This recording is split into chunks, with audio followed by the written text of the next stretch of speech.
Let me ask you something personal. Have you ever woken up in the morning, paused for just a moment before getting out of bed, and felt that your body isn't quite the same as it used to be? I'm not talking about a serious illness, but rather those small, quiet changes. A little more stiffness in your joints, a feeling of being less steady on your feet, or perhaps a secret worry about making it to the bathroom in time. For decades, we've learned to push through these things, telling ourselves that feeling a little less comfortable, a little less confident, is just part of getting older. It's something we're expected to accept gracefully, isn't it? But what if I told you that accepting this decline is one of the biggest mistakes you can make for your long-term health and independence? As a gynecologist who has spent over 20 years listening to women in their 60s, 70s, and 80s, I can tell you a truth that often gets ignored. Those small, daily discomforts, the dryness, the fatigue, the bladder uncertainty, are not just minor annoyances. They are warning signs. And ignoring them, or simply trying to live with them, allows small problems to grow into much larger ones that can rob you of your freedom. I'm not talking about theory. I'm talking about real women I've cared for. I remember a patient. Let's call her Mary. She was 67, full of life, loved traveling to see her grandchildren, and enjoyed her weekly bridge game. But she started experiencing recurring bladder infections and increasing discomfort. Believing it was inevitable, she started making her world smaller. She stopped drinking water on long car rides, turned down invitations, and avoided intimacy because it had become uncomfortable. That vibrant woman slowly faded, all because she thought she had no choice but to accept the changes happening to her body. The good news is, she did have a choice, and so do you. Your body still holds remarkable power to heal and adapt, provided you give it the right tools. In this video, I'm going to walk you through 7 specific feminine care habits that every woman over 60 should incorporate into her morning routine. We will break down exactly why your body's needs are different now, and I will provide simple, practical steps, most of which are completely free, that address everything from bladder control and joint stiffness to skin health and maintaining confidence. And please, I urge you to stay with me until habit number 3. It's a simple activation technique you can do before your feet even touch the floor in the morning, and it is the single most powerful thing you can do to strengthen bladder control and restore comfort. It's a piece of advice I find almost no one is doing correctly, and getting it right can fundamentally change how you experience your golden years. Before we dive into that first habit, I truly want to understand who I'm speaking with today. If that feeling I described at the beginning resonates with you, if you've ever felt that quiet shift in your body and wish things could feel better, please take a moment to comment, "I'm ready," below.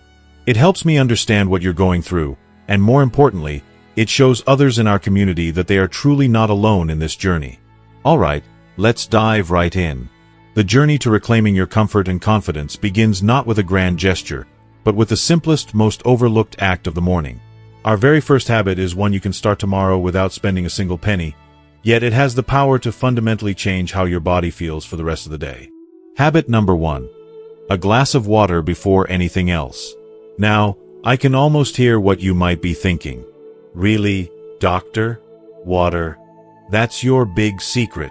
I understand the skepticism. I truly do. In a world of complex health advice, it sounds almost too simple to be true. But I want you to hear me out, because in all my years of practice, I have seen this one small change resolve some of the most persistent and frustrating issues that women over 60 face. First, let's have a little doctor-to-patient chat about what's happening inside your body. After menopause, the decline in estrogen has a profound effect on your urinary tract. The protective lining of the bladder and urethra becomes thinner, less elastic, and more vulnerable.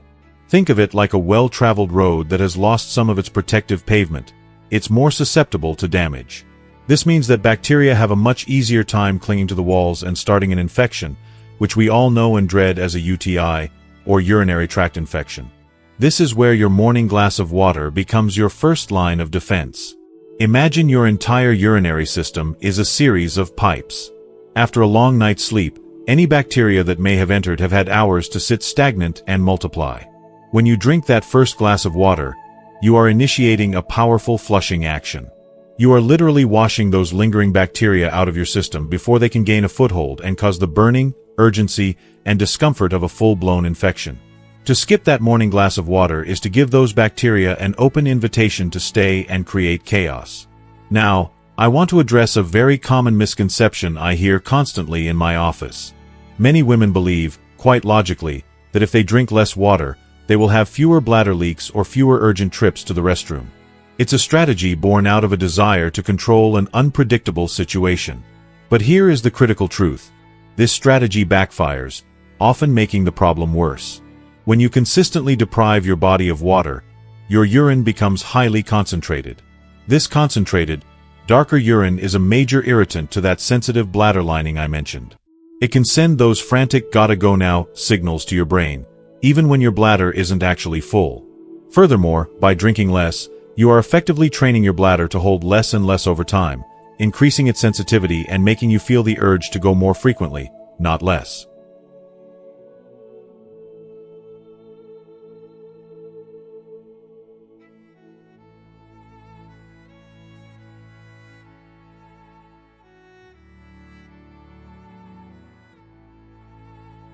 Let me tell you about Mary, the wonderful woman I mentioned earlier.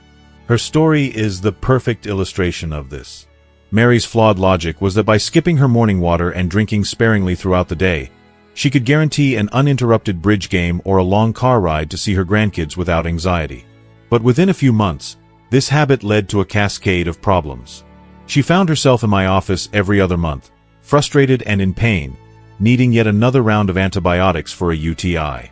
The cost of co-pays and prescriptions was adding up, but worse than the $100 or so she was spending per infection was the toll it was taking on her spirit. Her days became a map of nearby restrooms. The joy of a spontaneous outing was replaced by a low-grade anxiety. During one of our appointments, after diagnosing another infection, I simply asked her to walk me through her morning routine. When she mentioned that she started every day with a cup of strong black coffee on an empty stomach, and nothing else, I knew we had found our starting point. This was the exact habit that was perpetuating the cycle. Not only was the coffee dehydrating her further, but the lack of water meant bacteria were never being flushed away.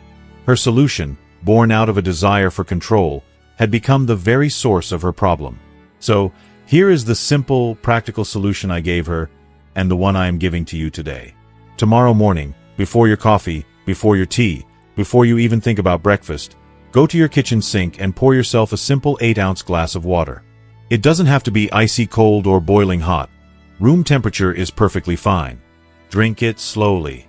This is your first act of self-care for the day. You are hydrating your cells, waking up your metabolism, and most importantly, giving your urinary tract a gentle, protective rinse. The change for Mary was not instantaneous, but it was remarkable. Within a few weeks of this one change, just one glass of water before her coffee, her UTI stopped. Her energy levels improved. She told me, with relief in her eyes, "I didn't realize how much better my own body was designed to feel." It's a simple, but powerful testament. If you are ready to make this one small promise to yourself, to give your body this gift of hydration first thing tomorrow, please take a moment and comment the word water below. It's a way of making a commitment, and it lets everyone else here know they have a partner in taking this first important step. Okay, so once you've had that essential first glass of water, your next step in the morning probably involves freshening up in the bathroom. And this is where so many well-meaning women unintentionally create the very problems they are trying so hard to avoid. This brings us to our second, critically important habit. Habit number 2. Honor your body's natural balance with gentle hygiene. I'll never forget a conversation I had with a lovely patient of mine. Let's call her Susan. She was in her late 60s, always impeccably dressed, and took great pride in her personal care. She told me with a confident smile, "Oh, I always start my day with a good, thorough scrub. I use this beautiful, ultra-floral scented body wash. It makes me feel fresh and clean for hours." Now, I didn't want to burst her bubble, because her intentions were perfect. But I had to gently explain something that, sadly, most women are never taught. Let's have another one of our doctor-patient chats.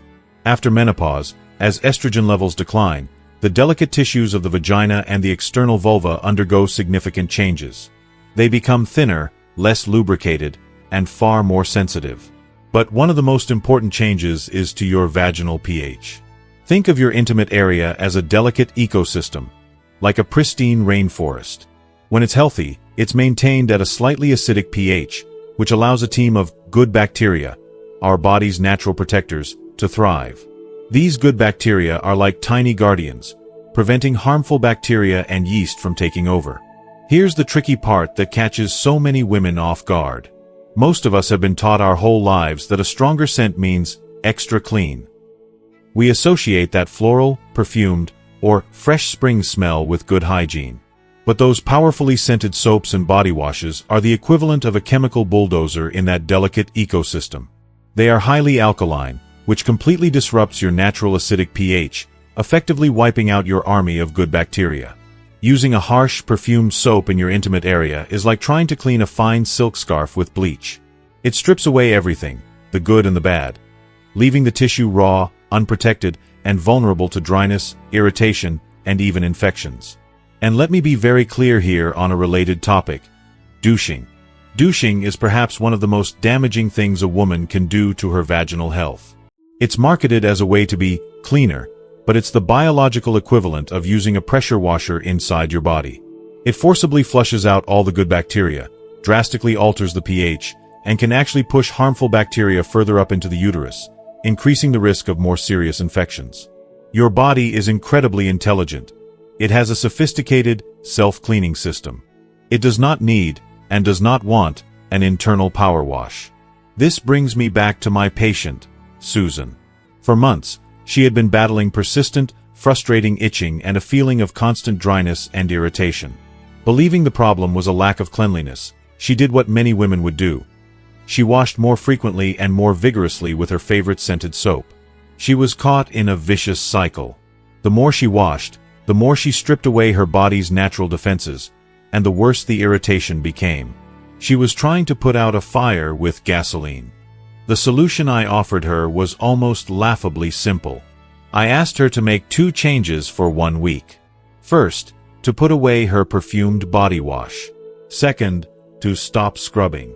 Instead, I instructed her to use only lukewarm water, as hot water can also be very drying, and if she felt she needed it, a small amount of a mild, fragrance-free, pH-balanced cleanser designed for sensitive skin, and to use it only on the outside. No internal washing. No douching. Ever. Susan was hesitant, but she was also desperate for relief, so she agreed to try. A week later, she called my office. The itching was gone. The irritation had vanished. The constant feeling of dryness had been replaced by a feeling of calm comfort. She couldn't believe that the solution wasn't to add something more, but to take something away, to simply stop interfering and allow her body to do its job. So, your morning hygiene routine should not leave you feeling squeaky clean, tight, or perfumed. It should leave you feeling comfortable and calm. You are not scrubbing a floor. You are caring for one of the most delicate and important parts of your body. If this simple approach of treating your body with gentle kindness makes sense to you, and you're ready to ditch the harsh soaps, please show your support by commenting the word gentle below. It's a wonderful reminder that sometimes the most loving thing we can do for our bodies is to be gentle. Now that you've hydrated your body and reset your hygiene routine, we're going to move on to our 3rd habit. And I want you to listen closely, because this one is something most women don't talk about openly, yet it quietly affects not just physical comfort, but emotional well-being and the freedom to live your life on your own terms. It's one of the most powerful things you can do for yourself, and you can start doing it in the next 60 seconds. Habit number 3. The quiet morning wake-up for your pelvic floor. This isn't just about preventing the occasional oops moment when you cough or laugh. This is about reclaiming a fundamental sense of confidence. I remember a woman who came to see me. Let's call her Eleanor. She was a retired librarian who once told me she had stopped going for her cherished morning walks. She loved the crisp morning air, the warm sunlight filtering through the trees, and the simple joy of waving to her neighbors. But a new fear had crept into her life, the fear of embarrassment from bladder leaks. She began planning her entire day around the location of the nearest restroom. Eventually, it just became easier and safer to simply stay home. Her world, once as wide as the neighborhood she loved to walk, had shrunk to the 4 walls of her house. I could see how much that loss of freedom weighed on her. And I also knew that the solution could be much, much simpler than she ever imagined. So, let's have our doctor-patient chat. Inside your body, hidden from view, is a remarkable group of muscles called the pelvic floor. Think of them as a strong, supportive hammock stretching from your pubic bone in the front to your tailbone in the back. This muscular hammock has a vital job. It holds up your bladder, your uterus, and your bowel, keeping everything in its proper place. These muscles are the gatekeepers that help you control when you go to the bathroom. They support your posture, stabilize your core, and yes, they also play a significant role in intimacy. The thing is, after menopause, and especially if you've had children or surgeries, this natural hammock can weaken and lose some of its tension. When that happens, it can't provide the same sturdy support, and that's when you might experience leaks, a sudden and urgent need to go, or even a sense of pelvic discomfort. Many women I speak to feel a sense of resignation about this. They think, well, the damage is done. It's too late for me. I am here to tell you, with all the certainty of my 20 years in practice, that is simply not true. It is never too late to start. Your muscles are amazing tissues. They are capable of change and strengthening at any age. I have seen women in their 70s and even 80s regain bladder control, improve their comfort, and get their confidence back, all by making this simple activation a non-negotiable part of their daily routine. And here's the most beautiful part. This is an exercise you can do without anyone even knowing, but the results will be seen by everyone in your confidence. You don't need a gym. You don't need any special equipment. You don't even have to get out of bed. Here is exactly how you do it. Tomorrow morning, when you first wake up, before you even throw the covers back, lie comfortably on your back. Take a gentle breath in. As you exhale, I want you to gently tighten and lift the muscles you would use to stop yourself from urinating. It's an internal squeeze and lift. Hold that gentle contraction for a slow count of 5 seconds. 1, 2, 3, 4, 5. Then, completely relax those muscles for another 5 seconds. That complete release is just as important as the squeeze. That's 1 repetition. Your goal is to do about 10 of those every single morning. Now, a couple of very important points. Don't hold your breath while you squeeze. Keep breathing calmly. And make sure you aren't tensing your thighs, your stomach, or your buttocks. The focus should be entirely on those deep, internal pelvic muscles. It's discreet. It's quick. And when you do it every morning, you are re-establishing that vital mind-muscle connection. You are rebuilding your supportive hammock, one gentle squeeze at a time. My patient, Eleanor, started this simple routine. Within a couple of months, she came back to my office with a smile I hadn't seen in years. She told me she was back to her daily walks and no longer had to constantly scan for the nearest restroom. She had reclaimed her mornings. She had reclaimed her freedom. That is the power of a habit that works with your body instead of just accepting a slow decline. It's a small, invisible action with a very visible result. Confidence. If this simple, powerful tip surprised you, the idea that you can make such a big change without even getting out of bed, please take a second and comment, "Wow," below. It's always amazing to see how these simple truths can resonate with so many of us. Alright, after you've taken that first sip of water and given your pelvic floor that quiet morning wake-up call, it's time to send that same gentle message to the rest of your body. This brings us to our 4th habit, one that directly combats that all too common feeling of morning stiffness and sluggishness. Habit number 4. The 5-minute morning mobility routine. I once had a patient, a retired schoolteacher named Carol, who told me she woke up every day feeling tired before she even got out of bed. She described it as a heavy, leaden feeling, as if gravity had a stronger pull on her in the mornings. She had resigned herself to believing that this was just her new normal, an unavoidable part of aging. But when I looked a little closer at her daily routine, I realized her muscles, her joints, and her circulation simply weren't getting the gentle wake-up call they desperately needed. Let's do our quick doctor-patient chat to understand what's happening. As we sleep, our bodies are largely still for hours at a time. This is especially true as we get older and perhaps move around less during the night. During this period of inactivity, a few things happen. Your heart rate slows, and your blood circulation naturally becomes a bit more sluggish. Fluid can pool in your joints, particularly in your ankles and hands, and the synovial fluid that lubricates those joints, think of it like the oil in a car's engine, thickens slightly. Your muscles, having been in one position for a long time, can tighten up. The result of all this is that familiar morning stiffness, a feeling of creakiness, and a sense that your balance is just a little bit off when you take those first few steps of the day. The fantastic news is that it doesn't take much to completely change that morning experience. You don't need a full workout. You don't need to push yourself into anything painful. In fact, the goal here is the exact opposite. Think of this 5-minute routine as gently lubricating your joints and signaling to your entire body, it's time to start moving. When you do this, something remarkable happens almost immediately. Blood, rich with oxygen, begins to flow more freely to your pelvic organs, to your brain, to your legs, and right down to the tips of your fingers and toes. Your joints release that overnight stiffness, and your balance improves, making you significantly less likely to stumble or feel unsteady when you first stand up. This was the very thing that was missing from Carol's morning. She would go from lying completely still for 8 hours to immediately standing up and heading to the kitchen, asking her body to go from 0 to 60 without any warm-up. That jolt was the source of that heavy, sluggish feeling.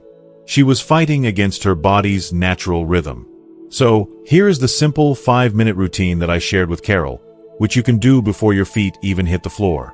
You can do this sitting on the edge of your bed, right in your pajamas. First, ankle circles. While seated, lift one foot just slightly off the floor and gently rotate your ankle in slow, deliberate circles. Do about 10 circles in one direction, then 10 in the other. Then, switch feet.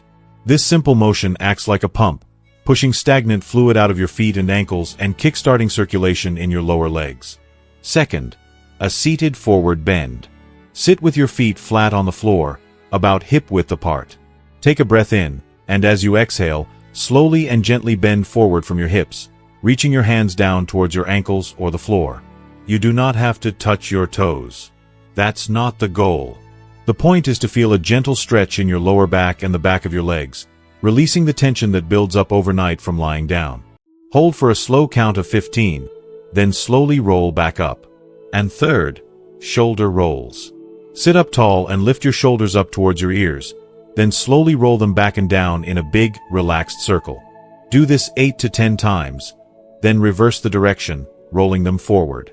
This simple move opens up your chest, eases stiffness in your neck and upper back, and immediately helps improve your posture for the day ahead. That's it. That's the whole routine. Ankle circles, a gentle forward bend, and shoulder rolls. The beauty of this little sequence is its simplicity, and the difference it makes is real and immediate. For my patient, Carol, the change was like night and day. After just 2 weeks of adding these simple stretches to her morning routine, she no longer woke up with that heavy, leaden feeling. She told me with a genuine smile, "I feel like I've gifted myself 10 good minutes every morning, and those 10 minutes make the rest of my day better."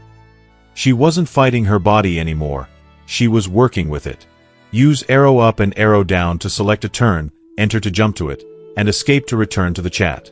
Okay, so your body is now hydrated, your delicate systems are respected, your core support is activated, and your joints are gently awakened. It's time to fuel the machine. This brings us to our 5th habit, which addresses how you nourish your body in those first crucial hours of the day. Because the truth is, what you eat for breakfast can set the tone for your hormones, your energy, and even your mood for the rest of the day. Habit number 5. The hormone balancing breakfast. Many women feel like they're on a hormonal roller coaster after menopause, and a poor breakfast choice is like giving that roller coaster an extra, unwelcome push. I remember a patient of mine, a lovely woman in her late 60s named Barbara.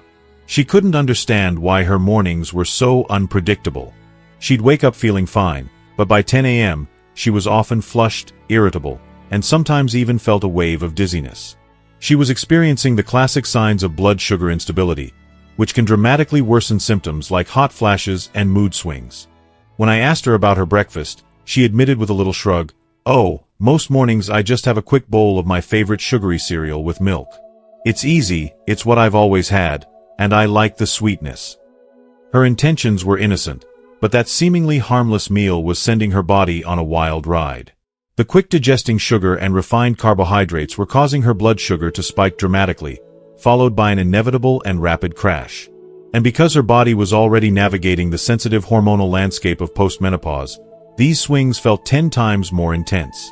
So, let's have our doctor-patient chat about why this matters so much now.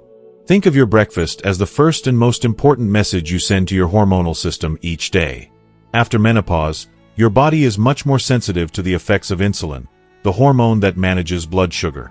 A breakfast high in sugar and low in protein and fiber creates chaos. A balanced breakfast, on the other hand, creates calm stability. There are three key components we need to focus on. First is protein. Protein isn't just for bodybuilders. It is absolutely essential for women as we age. It's the building block for maintaining muscle mass, which naturally declines over the years and is vital for our strength, metabolism, and stability. Protein also digests slowly, providing a steady, reliable source of energy without the spikes and crashes. Second is fiber. Fiber is your digestive system's best friend. Keeps you regular, feeds the healthy bacteria in your gut, and, most importantly, it slows down the absorption of sugar into your bloodstream. This is the key to preventing those energy crashes and keeping your mood and temperature on a more even keel. And third, here's a wonderful little secret for women in our age group: phytoestrogens. These are natural plant compounds found in foods like flaxseed, soy, and chickpeas that gently mimic the effects of estrogen in the body. While they are not a replacement for hormone therapy, including them in your diet can provide a gentle, balancing effect that can often help ease symptoms like hot flashes, night sweats, and mood swings. This was the core of the advice I gave to Barbara. I suggested a simple swap. Instead of her sugary cereal, I asked her to try a warm bowl of old-fashioned oats, a fantastic source of fiber, topped with a tablespoon of ground flaxseed for those helpful phytoestrogens, a handful of berries for antioxidants, and a sprinkle of chopped walnuts or almonds for protein and healthy fats. It was a simple change, but the effect on her well-being was profound. Within a few weeks, she came back and told me she felt like a different person. Her morning hot flashes had significantly reduced, her energy was stable throughout the morning, and, this part made her laugh, her bathroom trips were much more predictable and pleasant. The fiber from the oats and flaxseed was doing wonders for her digestion. She wasn't just eating, she was strategically nourishing her body for the specific challenges of this stage of life. The great thing is, this doesn't have to be complicated or expensive. A few other simple, hormone-balancing ideas could be: whole grain toast with a scrambled egg and a handful of spinach. A bowl of plain Greek yogurt, which is high in protein, with some chia seeds and sliced banana. A smoothie made with unsweetened soy milk, frozen berries, and a scoop of protein powder. The key is that combination: protein and fiber, every single morning. It's your first act of profound self-care, a message to your body that says, I understand what you need, and I'm going to provide it. When your hormones are steadier and your energy is consistent, you feel more capable, more in control, and more like yourself. If you believe that starting your day with a healthy, nourishing meal is a key to aging with grace and strength, take a moment to affirm that by commenting the word healthy below. Let's create a community that champions the power of good food as good medicine. Habit number 6. The dual-action moisturizing ritual. I once spoke with a woman, let's call her Brenda, who had been happily married for over 40 years. She told me, with a quiet sadness in her voice, that she still loved her husband deeply, but she had started avoiding intimacy. It wasn't because she didn't desire it, but because it had become physically uncomfortable, sometimes even painful. She had accepted this as an irreversible part of aging, a loss she simply had to grieve. She felt like a part of her marriage, had been stolen by time. Her story is incredibly common, and it highlights a crucial truth. This is not just about wrinkles, it's about health and quality of life. Let's have our doctor-patient chat. As estrogen levels naturally decline, our skin's ability to produce its own natural oils and retain moisture plummets. Think of it this way: your skin also needs to drink from the outside. When it becomes dehydrated, it doesn't just feel dry and flaky. The skin barrier weakens, making you more prone to itching, irritation, and even bruising. A simple daily moisturizer after your shower is not a luxury. It's like putting a protective shield on your body's largest organ. Now, we must also talk about the second part of this ritual, which is what made such a difference for Brenda. The same hormonal changes that affect the skin on your arms and legs also affect the delicate tissues of the vaginal area, often even more profoundly. This can lead to the dryness and discomfort that Brenda was experiencing. It's vital to understand that vaginal moisturizers are very different from lubricants. Lubricants are for use during intimacy. Vaginal moisturizers, on the other hand, are for daily health. They are designed to be used regularly to restore moisture, improve tissue elasticity, and reduce the everyday irritation and discomfort that can make life and intimacy difficult. This is not a topic to be embarrassed about. It is a normal part of female physiology that we must address with care and knowledge. When I explained this to Brenda and suggested she begin a dual moisturizing routine, one for her body and one specifically for intimate comfort, she was hesitant at first. But within a few weeks, the change was nothing short of life-altering. Her skin felt softer and more resilient. Her intimate discomfort eased. She came back to my office with tears in her eyes and told me, "I feel like I've gotten a piece of myself back." So, here is the simple routine. Right after your morning or evening shower, when your skin is still slightly damp, gently pat it dry. Don't rub aggressively. Immediately apply a rich, fragrance-free, non-irritating moisturizer to your arms, legs, and torso.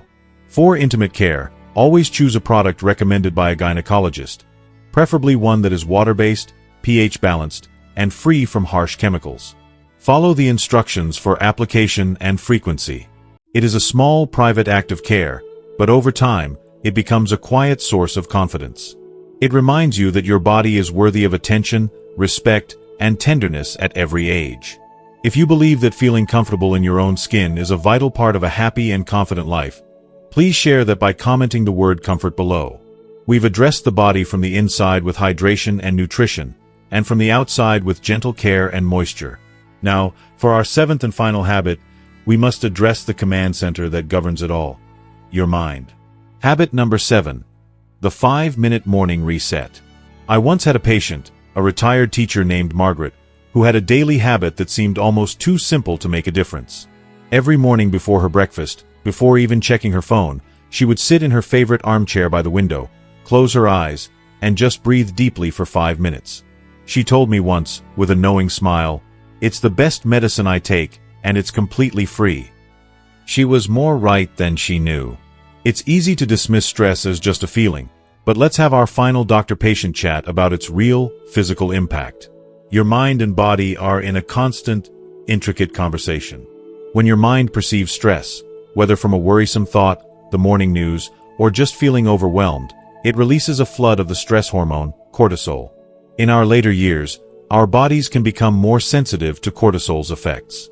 It can disrupt your delicate hormone balance, worsen bladder urgency signals, slow down your digestion, weaken your immune system, and even increase the low-grade inflammation that accelerates the aging process. That is why a short moment of morning mindfulness isn't an indulgence. It is a form of essential, preventative care. These 5 minutes of deep breathing are the most powerful and completely free anti-stress medicine you can give yourself. You are essentially giving your entire nervous system a gentle reset before the day's demands begin. Margaret's simple habit was, in effect, a daily dose of this medicine. It was her way of starting the day from a place of calm instead of a place of chaos, and it protected her body from the silent damage of chronic stress. Here is a practical, simple way for you to start. Before breakfast tomorrow, find a comfortable place to sit. You can close your eyes if you'd like. Now, we'll try a simple breathing pattern called the 4-2-6 breath. Inhale slowly and gently through your nose for a count of 4. Hold your breath for a gentle count of 2. Exhale slowly and completely through your mouth for a count of 6. The longer exhale is key, as it activates the part of your nervous system responsible for rest and relaxation. Repeat this for just 5 minutes. As you breathe, you can add another powerful layer. Think of 3 small, simple things you are grateful for. It could be the warmth of the sun, the taste of your future coffee, or the comfort of your favorite chair. Gratitude activates brain centers linked to optimism and resilience, 2 qualities that are your greatest allies in aging gracefully. And if you're thinking, "I don't have time," remember this. 5 minutes is shorter than the time it takes to brew a pot of coffee, but its calming effects can last for hours, sometimes the whole day. If you are ready to bring a little more calm into your mornings and into your life, affirm that powerful intention by commenting the word calm below. So, here we are. We've journeyed together through these 7 simple, yet profoundly important morning habits. Let's take a moment and think back to the feeling we discussed at the very beginning of our time together. That quiet, creeping sense of uncertainty, the feeling that your body was changing in ways you couldn't control. Now you know the truth. You remember the story of Mary, who freed herself from the cycle of painful bladder infections simply by choosing to drink a glass of water before her coffee. You remember Susan, who found comfort and relief from persistent irritation not by scrubbing harder, but by choosing to be gentle with her body.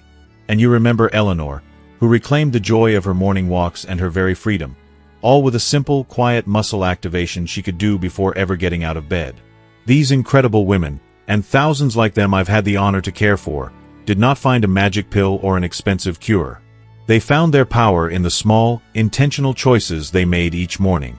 The greatest lesson I hope you take away from our time together today is this: your golden years are not a time for passive acceptance of decline. They are an invitation to actively lovingly partnereth your body.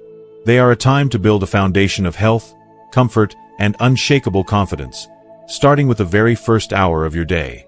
You have so much more power and control over how you feel than you may have been led to believe.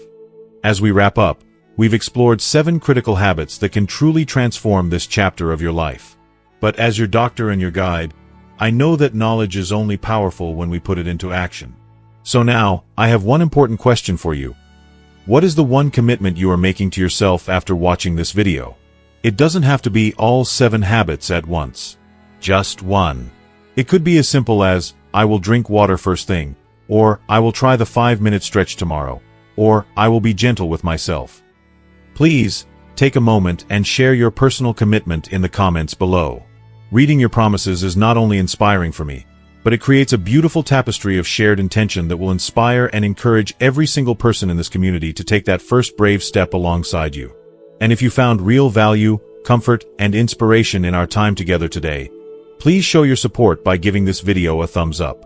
It's a small click that helps this vital message reach more women who need to hear it.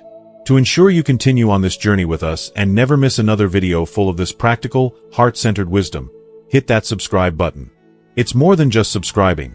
It's joining a community, a family, dedicated to living our best, strongest, and most confident lives together. Finally, think of one person in your life, a sister, a friend, a neighbor, who needs to hear this message of hope and empowerment today, and please share it with them. A simple act of sharing might just change their life. Thank you for trusting me with your time.